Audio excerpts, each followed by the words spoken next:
Tech വാർത്തകൾ.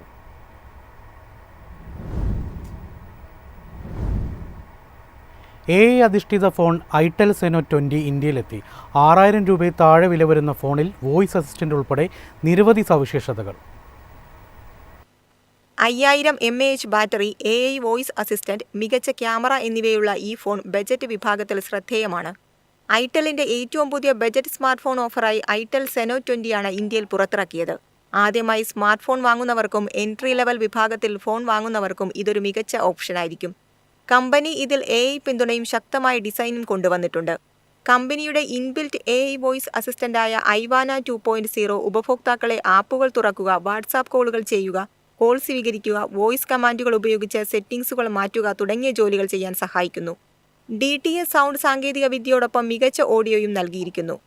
Itel സെനോ 20 2 റാമും storage വേരിയന്റുകളുമാണ് പുറത്തിറക്കിയിരിക്കുന്നത്. 3GB RAM plus 64GB storage വേരിയന്റിന് ഇന്ത്യയിൽ 5999 രൂപയിൽ ആരംഭിക്കുന്നു. 4GB Ram plus 128GB storage വേരിയന്റിന് 6899 രൂപയാണ് വില. ഓഗസ്റ്റ് 25 മുതൽ ആമസോണിൽ ഈ ഫോണിന്റെ വിൽപ്പന ആരംഭിച്ചു. News desk MyFin TV.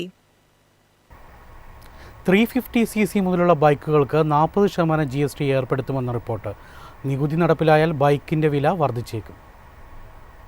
350cc അതിനു മുകളിലോ എഞ്ചിൻ ശേഷിയുള്ള ബൈക്കുകൾക്ക് 40% GST ഏർപ്പെടുത്തിയേക്കും. 350cc മുകളിലുള്ള ബൈക്കുകൾക്ക് 40% നികുതി ഏർപ്പെടുത്തിയാൽ ഇവയുടെ വില വലിയ തോതിൽ ഉയരും. Royal Enfield Classic 650, Meteor 650, Himalayan Honda Highness, Triumph speed 400, Bajaj Dominar 400, KTM 390, Duke തുടങ്ങിയ മോഡലുകൾക്കായിരിക്കും തിരിച്ചടി. നിലവിൽ 350cc മുകളിലുള്ള ഇരുചക്ര വാഹനങ്ങൾക്ക് 28% GSTയും 3% സെസ്സുമാണ് നൽകേണ്ടത്. എന്നാൽ പുതിയ GST പരിഷ്കാരത്തിൽ ഇത്തരം ബൈക്കുകളെ ഉയർന്ന സ്ലാബായ 40% ഉൾപ്പെടുത്തുമെന്നാണ് സൂചന. 350cc താഴെ എഞ്ചിൻ ശേഷിയുള്ള ബൈക്കുകളുടെ നികുതി 18% കുറയ്ക്കാനും സാധ്യതയുണ്ട്.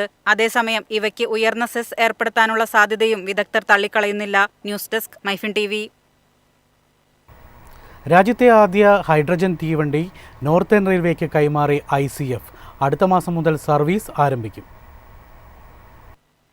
ടാങ്കിൽ സംഭരിച്ച ഹൈഡ്രജൻ അന്തരീക്ഷ വായുവിലെ ഓക്സിജനുമായി ഫ്യൂവൽ സെൽ ഉപയോഗിച്ച് സംയോജിക്കുമ്പോൾ ഉൽപ്പാദിപ്പിക്കപ്പെടുന്ന വൈദ്യുതിയാണ് ഹൈഡ്രജൻ തീവണ്ടിയുടെ എഞ്ചിനെ ചലിപ്പിക്കുക.